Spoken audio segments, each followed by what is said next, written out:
Hello friends, welcome back to first step. I hope आप सब लोग बिल्कुल ठीक होंगे और अपनी पढ़ाई भी अच्छे से कर रहे होंगे। तो हम लोगों ने जो न्यू एनसीईआरटी की सीरीज़ स्टार्ट करी थी उसमें हमारा क्लास 10th के साइंस की एनसीईआरटी का चैप्टर 5 लाइफ प्रोसेस चल रहा था। इसमें अप्रॉक्सीमेटली सारे टॉपिक्स कंप्लीट हो गए थे, बस हमारा लास्ट टॉपिक रह गया था एक्सक्रीशन। तो आई होप आपने अभी तक सारी पुरानी वीडियोस देख ली होंगी, क्योंकि आप सारी वीडियोस को लाइन वाइज देखेंगे तभी आपका ये चैप्टर क्लियर हो पाएगा, क्योंकि सारी चीज़ें कनेक्टेड होती हैं। तो आप लोग सारी वीडियोस देख लीजिएगा जितनी भी मैंने पुरानी वीडियोस डाली हैं। और अगर कोई भी डाउट हो तो आप लोग उसे कमेंट सेक्शन में भी पूछ सकते हैं। और अगर आप इस चैनल पे न्यू हैं तो प्लीज़ इसे सब्सक्राइब करिएगा, क्योंकि कोई भी न्यू वीडियो आएगी तो उसका नोटिफिकेशन आपको तभी मिलेगा अगर आपने चैनल को सब्सक्राइब कर रखा होगा। और अपने फ्रेंड्स के साथ भी शेयर करिए। अगर आपको ये वीडियो बेनिफिशियल लग रही है अपनी बोर्ड्स के प्रिपरेशन के लिए तो आप उनके साथ भी शेयर कर सकते हैं। तो लास्ट वीडियो में हम लोगों ने ट्रांसपोर्टेशन वाला टॉपिक कंप्लीट कर लिया था। तो हम लोग देखते हैं कि और ये जो इंटेक्ट क्वेश्चंस हैं वो भी मैं आपको साथ में ही एक्सप्लेन करती जा रही हूँ। तो आप लोग इनके आंसर्स भी खुद फ्रेम कर सकते हैं, अपनी कॉपी में लिख सकते हैं कि बाद में रिवीजन के टाइम पे आपको कोई बार बार ये आंसर्स ढूंढने ना पड़े। तो आज हम लोगों को स्टार्ट करना था एक्सक्रीशन इन ह्यूमन बींग्स। हम लोगों ने इसमें जो इंट्रोडक्शन वाला पार्ट था वो रीड कर लिया था थोड़ा सा, बट थोड़ा सा और एक बार मैं एक्सप्लेन कर देती हूँ कि we have already discussed how organisms get rid of gaseous waste generated during the photosynthesis or respiration. Other metabolic activities generate nitrogenous material which need to be removed. The biological process involved in the removal of these harmful metabolic waste from the body is called excretion. तो हम लोग जो पिछली videos में हम लोगों ने discuss किया था ना, रेस्पिरेशन और फोटोसिंथेसिस में जो गैसियस बाई प्रोडक्ट के फॉर्म में बनती है, जैसे CO2 बनती है तो ह्यूमन बॉडीज़ में, तो वो कैसे एक्सक्रीट आउट होती है, मतलब कैसे हम लोग उसको बाहर निकालते हैं अपनी बॉडी से। तो लंग्स के थ्रू हम लोग उनको, मतलब ब्रीथिंग के प्रोसेस के थ्रू CO2 को बाहर निकाल देते हैं। लेकिन क्या होता है जब वो केमिकल रिएक्शंस हमारी बॉडी में और चल रही होती हैं और मेटाबॉलिक एक्टिविटीज़ हो रही होती हैं फूड के ब्रेक डाउन में, तो उसमें क्या होता है और भी वेस्ट प्रोडक्ट बनता है। जैसे कुछ नाइट्रोजनस बेस्ड प्रोडक्ट्स बनते हैं जो कि हमारी बॉडी के लिए हार्मफुल हो सकते हैं, इसलिए उनको रिमूव करना बहुत ज़रूरी होता है। तो इसी प्रोसेस को, जो इन हार्मफुल मेटाबॉलिक बेस्ड प्रोडक्ट्स को रिमूव कराता है, इसको हम लोग कहते हैं एक्सक्रीशन। तो नेक्स्ट लाइन रीड करते हैं। Different organisms use varied strategies to do this. Many unicellular organisms remove these waste by the simple diffusion from the body surface into the surrounding water. As we have seen in the other process, complex multicellular organism use a specialized organ to perform the same function. जो अलग अलग organisms होते हैं सब अलग अलग तरीके से अपनी बॉडी से वेस्ट का रिमूवल करते हैं। जैसे जो लोअर ऑर्गेनिज्म है वो कभी कभी सिंगल सेलुलर भी हो सकते हैं या मल्टी सेलुलर भी हो सकते हैं। जैसे भी ऑर्गेनिज्म है सब में ये मेटाबॉलिक प्रोसेस चलती हैं। जो भी लिविंग ऑर्गेनिज्म होते हैं उनको लिविंग कंसिडर तभी किया जाता है ना जब इसमें ये मेटाबॉलिक प्रोसेसेस हो रही होती हैं। तो इन मेटाबॉलिक प्रोसेस में जो नाइट्रोजनस वेस्ट निकला है तो उसको रिमूव करने के लिए क्या करते हैं ये, या फिर अगर सिंपल ऑर्गेनिज्म है तो वो तो डिफ्यूज़न के थ्रू क्या करेंगे, वेस्ट को बाहर निकाल देंगे सराउंडिंग में। जो मेनली जो यहाँ पे वाटर का एग्जांपल इसलिए दिया गया है, जो भी लोअर ऑर्गेनिज्म होते हैं ना वो वाटर में बहुत ज़्यादा अमाउंट में पाए जाते हैं, तो वो अपना डिफ्यूज़न ईजिली जो भी वेस्ट प्रोडक्ट का होता है वो क्या कर देते हैं, वाटर के साथ एक्सचेंज करके मतलब उसे बाहर निकाल देते हैं। और अगर कॉम्प्लेक्स मल्टी सेलुलर ऑर्गेनिज्म की बात करें, देखे होंगे आपने लास्ट जितने भी हम लोगों ने टॉपिक पढ़ा है, तो ह्यूमंस में या मल्टी सेलुलर ऑर्गेनिजम्स में स्पेशलाइज्ड ऑर्गन्स होते हैं अलग अलग फंक्शन को परफॉर्म करने के लिए। तो एक्सक्रीशन के लिए भी ह्यूमन में बना होगा कोई पूरा सिस्टम, तो इसी को हम लोग पढ़ते हैं एक्सक्रीटरी सिस्टम। ठीक है, तो उसके बारे में हम लोग डिस्कस करेंगे। पहले मैं आपको रीडिंग करा देती हूँ, उसके बाद मैं इसे पूरा डायग्राम के थ्रू एक्सप्लेन कर दूँगी। तो इसमें बोला है the excretory system of human beings includes a pair of kidney, a pair of ureter and a urinary bladder and urethra. तो अगर कभी भी इसके पार्ट्स के बारे में पूछा जाए ना तो ये बहुत इंपॉर्टेंट पार्ट्स हैं, इन्हें बिल्कुल याद रखिएगा कि जो एक्सक्रीटरी सिस्टम है वो किस से बना हुआ है। एक तो दो पेयर ऑफ किडनीज हैं, ठीक है, दो पेयर ऑफ दो किडनीज हैं एंड दो यूरेटर है, या कह दीजिए वन पेयर ऑफ यूरेटर है। उसके बाद एक यूरिनरी ब्लैडर है और एक यूरेथ्रा है। तो kidneys are located in the abdomen, one on the either side of the backbone.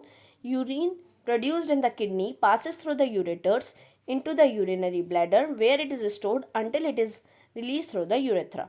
क्या होता है, किडनी का लोकेशन कहाँ है, किडनी का लोकेशन होता है जो एब्डोमेन होता है हमारा, एब्डोमेन मतलब जो स्टमक के नीचे का जितना भी पार्ट होता है उसे एब्डोमेन कहते हैं। तो एब्डोमेन में बैक साइड में, मतलब जो पीछे बैकबोन है हमारी, वर्टिबल कॉलम है, उसके लेफ्ट एंड राइट साइड में किडनीज का लोकेशन होता है।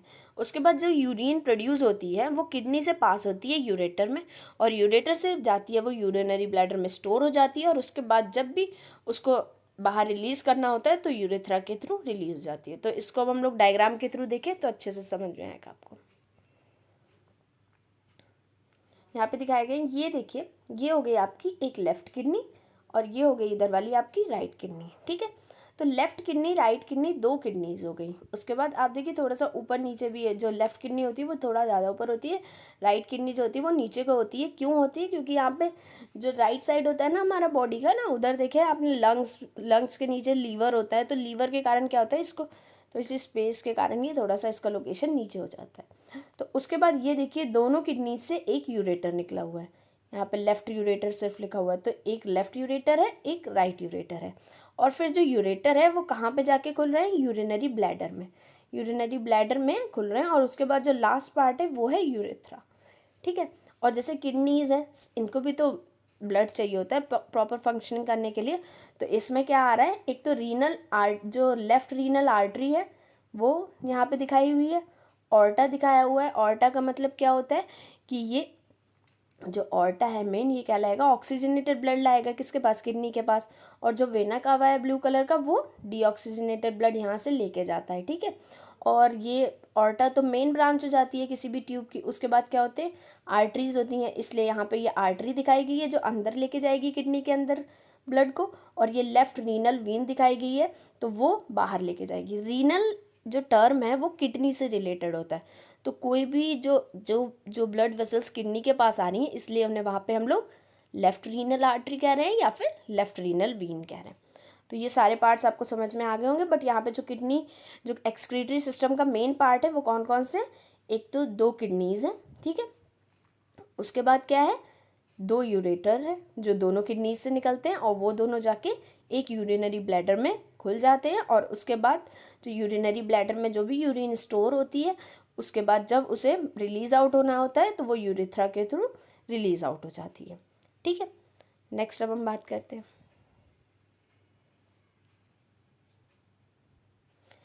कि जो यूरिन होती है वो प्रोड्यूस कैसे होती है ह्यूमन बॉडी में। तो how is urine produced, the purpose of making urine is to filter out waste product from the blood. जो ब्लड में जितना भी वेस्ट प्रोडक्ट होता है, जितना जैसे ब्लड क्या होता है, ब्लड का पंपिंग का काम कौन करा रहा है, हार्ट करा रहा है कि ब्लड को सबके पास, सभी ऑर्गन्स के पास भेजने का काम हार्ट करा रहा है। उसके बाद ब्लड में अगर जो भी वेस्ट है, जो भी हार्मफुल सब्सटेंस हैं, जो भी सेल ने उसमें निकाले हुए हैं, जितने भी हार्मफुल सब्सटेंसेस सेल्स ने अपने से बाहर ब्लड में छोड़ देता है, कि वो ब्लड लेके जाएगा किडनी के पास, और वहाँ से सारा हार्मफुल सब्सटेंस किडनी ले लेगी और उसको यूरिनरी ब्लैडर में स्टोर करके फिर यूरेथ्रा से बाहर निकाल देगी। तो ये काम होता है किसका, किडनीज का। तो वही बोल रहे हैं, the purpose of making urine is to filter out waste product from the blood. और यूरिन क्या है, यूरिन ऐसा एक फ्लूइड है जिसमें सारा वेस्ट मटेरियल होता है जो कि हार्मफुल होता है ह्यूमन बॉडी के लिए, तो उसको बाहर रिलीज कर देना होता है। और ये सारा वेस्ट प्रोडक्ट कहाँ से निकाल रही है किडनी, जो भी ब्लड आता है ना किडनी के पास, किस क्या होने के लिए, प्योरीफाई होने के लिए, साफ होने के लिए, तो वही प्रोसेस होता है, ठीक है। Just as CO2 is removed from the blood in lungs, nitrogenous waste such as urea और uric acid are removed from the blood in the kidneys। जैसे lungs काम कर रहे थे ना, जो harmful गैस थी CO2, उसको बाहर निकाल रहे थे ना हमारे ब्लड से एक्सचेंज करके डिफ्यूज़न के थ्रू, ऐसे ही किडनीज भी काम करती हैं। ये नाइट्रोजनस वेस्ट को निकालती हैं, जैसे यूरिया होती है, यूरिक एसिड होती है। तो इन सब चीज़ों को रिमूव करने का काम किडनी करती है, और गैसेस को रिमूव करने का काम कौन कर रहा था, लंग्स कर रही थी। It is then no surprise that the basic filtration unit in the kidneys, basic filtration unit मतलब जो मेनली काम करती है इसी का फिल्ट्रेशन करने का, वो क्या होता है, बोला है like in the lungs is a cluster of very thin walled blood capillaries. जैसे लंग्स में क्या थी, एल्वोलाइज थी, एल्वोलाई जो कि गैसेस का लास्ट पॉइंट पे एक्सचेंज करा रही थी, ठीक है, मतलब CO2 का और ऑक्सीजन का आपस में एक्सचेंज हो रहा था ना ब्लड और लंग्स के बीच में। ऐसे ही किडनीज में भी छोटी छोटी पतली पतली क्या होती हैं, कैपिलरीज होती हैं, जिससे ईजिली जो नाइट्रोजनस वेस्ट है वो ब्लड से निकल के कहाँ पे आ जाए, किडनी में आ जाए, और फिर वो किडनी उसको बाहर निकाल सके। तो यहाँ पे अच्छे से आपको स्ट्रक्चर दिया गया है, वो मैं एक्सप्लेन भी कर दूंगी। नेक्स्ट बोला है each capillary cluster in the kidney is associated with the cup shaped end of a coil tube called Bowman's capsule that collects the filtrate। क्या होता है, अब आप इस डायग्राम में देखिए, ये आपको दिख रहा होगा वोमेंस कैप्सूल, मतलब ऐसे करके होता है वोमेंस कैप्सूल, ठीक है, एक तरीके से। और इसमें क्या होती है, छोटी छोटी आर्ट कैपिलरीज आ रही होती हैं ब्लड की, जिसमें ब्लड होता है, ठीक है, इम्प्योर ब्लड। तो फिर क्या होता है, ये बहुत थिन होती है, इनकी वॉल थिन होती है, ठीक है। क्लस्टर का मतलब होता है एक तरीके से पूरा गुच्छे टाइप की आ रही होती है, ठीक है, ये दिख रही है। तो ये जो ब्रांच ऑफ रीनल आर्टरी, तो इसी को क्या कहते हैं हम लोग, ग्लोमेरुलस कहते हैं। जो ये क्लस्टर बन जाता है ना कैपिलरीज का, इसको कहते हैं ग्लोमेरुलस।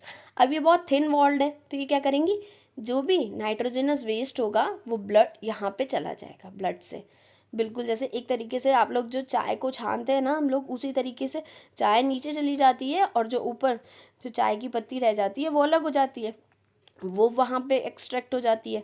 तो यहाँ पे क्या होता है, जो हार्मफुल वेस्ट होता है वो नीचे चला जाता है, किसमें, वोमेंस कैप्सूल में, और जो प्योर ब्लड बचता है वो इधर से रिलीज हो जाता है, ठीक है। तो यहाँ पे दिख रहा है ना, आप देखेंगे अगर ये डायग्राम में, ये जो ब्रांच है किसकी आ रही है, यहाँ पे रीनल वीन की आ रही है, यहाँ पे दिखा रहे हैं रीनल आर्टरी की। तो यहाँ से पूरा ब्लड क्या होता है, प्योर हो जाता है, इसमें चला जाता है सारा हार्मफुल वाला सब्सटेंस, और उसके बाद क्या होता है, जो बचा हुआ ब्लड होता है वो वापस से किडनी से बाहर जाके कहाँ चला जाएगा, हार्ट में चला जाएगा, ठीक है। नेक्स्ट यहाँ पे क्या बताया गया है उसको रीड करते हैं, फिर मैं इसको आपको डायग्राम के साथ पूरा एक्सप्लेन करती जाऊँगी। यहाँ पे बोला है कि ईच कैपिलरी, वो तो आप लोगों ने पढ़ लिया कि कॉयल शेप ट्यूब में कहाँ पे चली जाएंगी, वोमेंस कैप्सूल में चली जाएंगी। Each kidney has large number of these filtration unit called nephron packed close together. तो अगर कोई पूछे कि what is the filtration unit, जो कौन काम कर रहा है फिल्ट्रेशन का किडनी में, तो कौन करता है, नेफ्रॉन्स करते हैं। जैसे लंग्स में कौन कर रहा होता है गैसेस का एक्सचेंज, में एल्वोलाइज कर रही होती है ना, तो यूनिट रिस्पायरेटरी यूनिट लंग्स की एल्वोलाई होती है। तो यहाँ पे एक्सक्रीटरी यूनिट कौन होती है, फिल्ट्रेशन यूनिट कौन होती है, नेफ्रॉन्स होते हैं। तो क्या कह सकते हैं कि किडनी की फिल्ट्रेशन यूनिट क्या होती है, नेफ्रॉन होती है। ये क्वेश्चन अक्सर पूछा जाता है। तो ये पूरा जो स्ट्रक्चर है, ये पूरा स्ट्रक्चर ये नेफ्रॉन का दिया गया है, ठीक है। तो यहाँ पे और ऐसे nephron, lakhs of nephron her kidney में पाए जाते हैं, ठीक है। तो some substances in the initial filtrate such as glucose, amino acid, salts and major amount of water are selectively reabsorbed as urine flows along the tube। क्या होता है, कभी कभी क्या होता है, जैसे ये जो थिन वॉल्ड की कैपिलरीज थी, इनसे कुछ यूज़फुल मटेरियल भी इसमें चला जाता है वोमेंस कैप्सूल में, क्योंकि इनके जो पोर्स होते हैं मान लीजिए वो बड़े होते हैं, तो इसके कारण वो यूज़फुल मटेरियल भी चला जाता है इस वोमेंस कैप्सूल में। लेकिन फिर क्या होता है, इसी के कारण क्या है, ये जो ब्लड की वेसल है वो आगे भी इससे जुड़ी हुई है, जिससे कि कोई भी इम्पॉर्टेंट सब्सटेंस अगर चला गया है बाहर सिक्रीट होने के लिए, तो वो उससे पहले ही एब्जॉर्ब कर ले, ठीक है। तो यहाँ पे जैसे ये आपको दिख रही है ना, यहाँ पे तो आपका यहाँ पे एक्सचेंज हो गया, ठीक है, ख़त्म हो चला जाए ब्लड वेसल। लेकिन क्या है कि कभी कभी कुछ यूज़फुल सब्सटेंस जैसे ग्लूकोज है, अमाइनो एसिड्स हैं, सॉल्ट्स हैं, कभी कभी वो फिल्टर हो जाते हैं वोमेंस कैप्सूल में। तो उनको वापस से रीअब्जॉर्ब करने के लिए जो ब्लड वेसल्स होती है वो नेफ्रॉन के बाकी पार्ट से कनेक्टेड रहती है, जिससे कि वो जितना भी अगर यूज़फुल मटेरियल चला गया एक्सक्रीशन के लिए, तो वो उसको वापस से रीअब्जॉर्ब कर लें, ठीक है। The amount of water reabsorb depends on how much excess water there in the body. और वाटर भी जैसे यूरिन, जैसे नाइट्रोजनस वेस्ट ऐसे ही नहीं रिमूव हो जाते, वो वाटर में डिजॉल्व होके रिमूव होते हैं। तो ये कह रहे हैं कि वाटर जैसे जैसी बॉडी की वाटर की नीड होती है उस अकॉर्डिंग वाटर का रीअब्जॉर्प्शन होता है। अगर आप कम पानी पिएंगे तो क्या होगा, आप लोगों का जो वाटर का एक्सक्रीशन है वो कम होगा, क्योंकि बॉडी को तो वाटर की ज़रूरत है, तो वो बाहर क्यों निकालेगा, बिल्कुल भी। तो इसलिए यहाँ पे बात करी गई कि जो वाटर का एब्जॉर्प्शन होता है वो डिपेंड करता है कि आपकी बॉडी को कितने वाटर की ज़रूरत है। अगर आप एक्सेस वाटर पीते रहते हैं तो आपको प्रॉपर यूरिन का फॉर्मेशन भी होगा और ईजिली आपकी बॉडी में फंक्शनिंग भी डिस्टर्ब नहीं होगी, अगर वाटर बाहर एक्सक्रीट होता जा रहा है, ठीक है। And how much of the dissolve water there is to be excreted, और कितना पानी है, अगर कम होगा तो वो एब्जॉर्ब कर लेगा वापस सारा ब्लड पानी को, कि बिल्कुल भी बाहर नहीं जाने देगा, बहुत मिनिमम अमाउंट ऑफ वाटर को जाने देगा, ठीक है। लेकिन अगर आप अच्छे से पानी पी रहे हैं तो अच्छे से नाइट्रोजनस जो वेस्ट है वो वाटर के साथ डिजॉल्व होके बाहर चले जाएंगे हमारी बॉडी से। नेक्स्ट यहाँ पे क्या बताया गया है, इन्होंने यहाँ पे बोला है the urine formation forming in each kidney eventually enters a long tube, the ureter, which connect to the kidney with the urinary bladder, and urine is stored in the urinary bladder until the pressure of expanded bladder leads to the urge to pass it out through the urethra।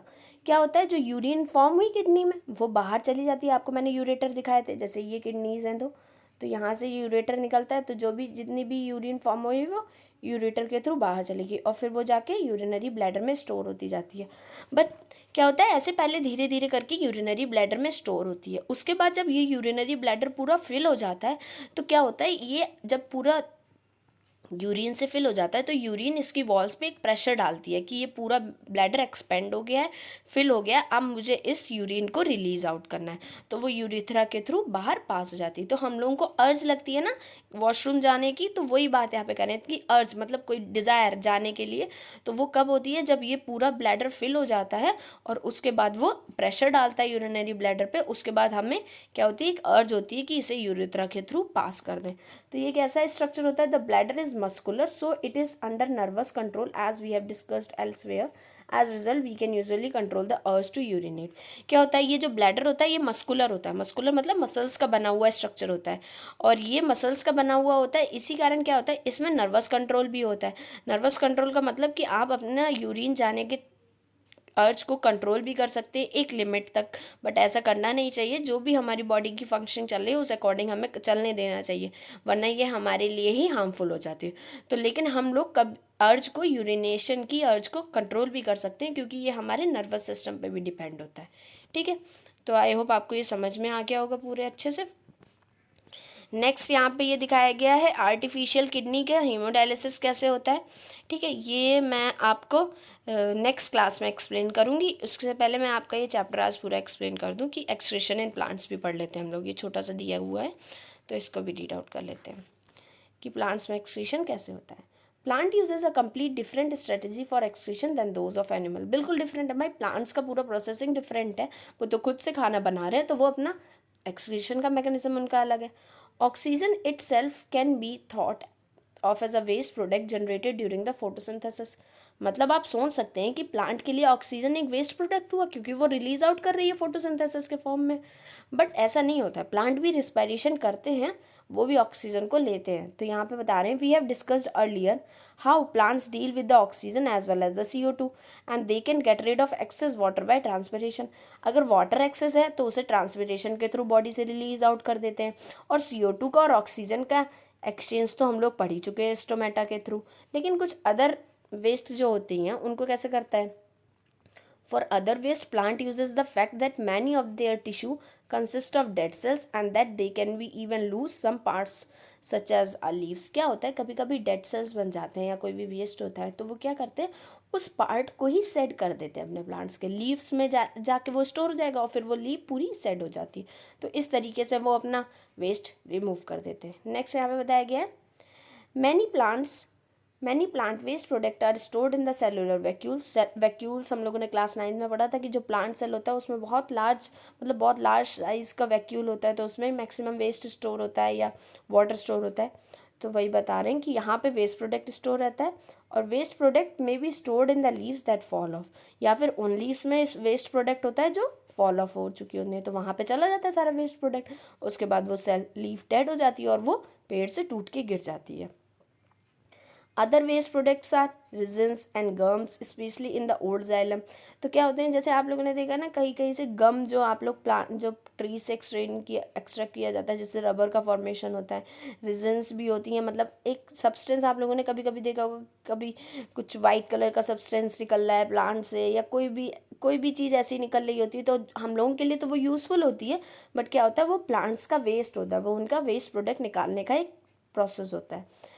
Old xylem का मतलब यहाँ पे xylem और phloem tissues होते हैं, तो उनकी help से ये पुराने जो हो जाते हैं टिश्यूज़ उनको बाहर निकाल देता है, वही बता रहे हैं। Plant also excrete some of the waste substance into the soil around them, और थोड़ा वेस्ट सब्सटेंस वो सॉइल के थ्रू मतलब रूट्स के थ्रू सॉइल में भी छोड़ देते हैं। तो प्लांट्स डिफरेंट डिफरेंट तरीके से अपने वेस्ट प्रोडक्ट्स को बाहर निकालते हैं। तो आई होप आपको ये समझ में आ गया होगा। जैसे हम ह्यूमन बॉडी में अगर हम बात करें, एक तो गैस का वेस्ट प्रोडक्ट आपने पढ़ा CO2 होता है, दूसरा नाइट्रोजनस वेस्ट प्रोडक्ट हम लोगों ने पढ़ा कहाँ से रिलीज़ हो रहा है, किडनी के थ्रू यूरिनरी ब्लैडर से यूरेथ्रा से रिलीज़ हो रहा है, ठीक है। Nitrogenous waste urea, uric acid, और भी वेस्ट होते हैं। जैसे हमारी बॉडी में जो स्वेट का फॉर्मेशन होता है, वो हम लोग मेंटेन अपना बॉडी टेम्परेचर मेंटेन करने के लिए स्वेट का फॉर्मेशन होता है, वहाँ से भी क्या होता है, कभी कभी जो वेस्ट प्रोडक्ट होता है वो रिलीज आउट हो जाते हैं, ठीक है। तो आई होप आपको ये समझ में आ गए होंगे दोनों ही एक्सक्रीशन मतलब एक्सक्रीटरी सिस्टम प्लांट्स और एनिमल में। तो यहाँ पे नेफ्रॉन के स्ट्रक्चर और फंक्शनिंग के बारे में पूछा गया है, कैसे वो यूरिन के फॉर्मेशन में हेल्प करता है, वो आप लोग एक्सप्लेन कर सकते हैं। What are the method use, different different method आप बता सकते हैं। एक तो स्टोमेटा के थ्रू ऑक्सीजन को बाहर कर देता है, उसके बाद जाइलम, ओल्ड जाइलम के थ्रू रेजेंस या गम्स के फॉर्म में, या फिर सेलुलर वैक्यूल्स में उनका जो भी वेस्ट प्रोडक्ट होता है वो स्टोर हो जाता है। प्लांट्स के बहुत मल्टीपल पॉइंट्स हो जाएंगे, तो आप इसे पॉइंट वाइज लिखेंगे तो आपका आंसर बहुत इफेक्टिव तरीके से रिप्रेजेंट होता है किसी के सामने। और दूसरा, how is the amount of urine produce regulated, urine produce का जो अमाउंट है वो कैसे रेगुलेट होता है, मतलब वाटर, देखो उतना ज़्यादा आपको यूरिन प्रोड्यूस होगी अगर आप जितना ज़्यादा वाटर को पीते, कहते हैं ना हम लोगों को मैक्सिमम वाटर पीना चाहिए, अप्रॉक्स 8 to 10 ग्लासेस वाटर हम लोगों को पर डे पीना चाहिए, अच्छे से यूरिन फॉर्मेशन होगा। तो यूरिन फॉर्मेशन का मतलब ये हुआ कि हमारी बॉडी से नाइट्रोजनस वेस्ट जितने भी हैं वो अच्छे से रिलीज आउट हो जाएंगे बाहर, और वो पानी में साथ में डिजॉल्व होकर रिलीज होते हैं। इसलिए आप जितना ज़्यादा पानी पियेंगे उतनी आपकी बॉडी की मतलब जितने भी मेटाबॉलिक वेस्ट प्रोड्यूस होते हैं वो अच्छे से रिलीज आउट होते जाएंगे। इसलिए वाटर पे डिपेंड करता है कि आप कैसा वाटर है, उस पर डिपेंड करता है यूरिन का फॉर्मेशन। तो ये इंपॉर्टेंट पॉइंट है, इसमें आपको ये चीज़ एक्सप्लेन करनी है। तो पूरा चैप्टर ये आपका अप्रॉक्स कंप्लीट हो गया है, और एक लास्ट वीडियो में और आपको मैं एक्सप्लेन कर दूंगी ये जो भी थिंक इट ओवर ये वाला रह गया है, और ये मोर टू नो में आर्टिफिशियल किडनी की हेमोडायलिसिस रह गई है, तो ये मैं आपको एक्सप्लेन कर दूंगी। और जो इसके एक्सरसाइज क्वेश्चंस हैं वो भी मैं एक वीडियो में आपको सारे एक्सप्लेन कर दूंगी, फिर उसके बाद आप उसको नोट डाउन कर सकते हैं अपनी कॉपी में। तो आई होप आपको ये वीडियो समझ में आई होगी और ये चैप्टर पूरा अच्छे से क्लियर हो गया होगा। और इसमें आप सारी वीडियोज़ को लाइन वाइज देखिएगा, तभी आपका ये चैप्टर अच्छे से क्लियर हो जाएगा। और अगर आपको पसंद आ रहा हो ये वीडियोज़ तो आप इसे अपनी फ्रेंड्स के साथ भी शेयर कर सकते हैं, जिससे उनके भी NCERT के सारे कॉन्सेप्ट्स क्लियर हो जाए। और अगर अभी तक आपने चैनल को सब्सक्राइब ना किया हो तो प्लीज़ सब्सक्राइब करिएगा, जिससे कि आपको सारी न्यू वीडियोज़ की नोटिफिकेशन मिल जाए। And make sure to like, share and subscribe, and thank you for watching the video.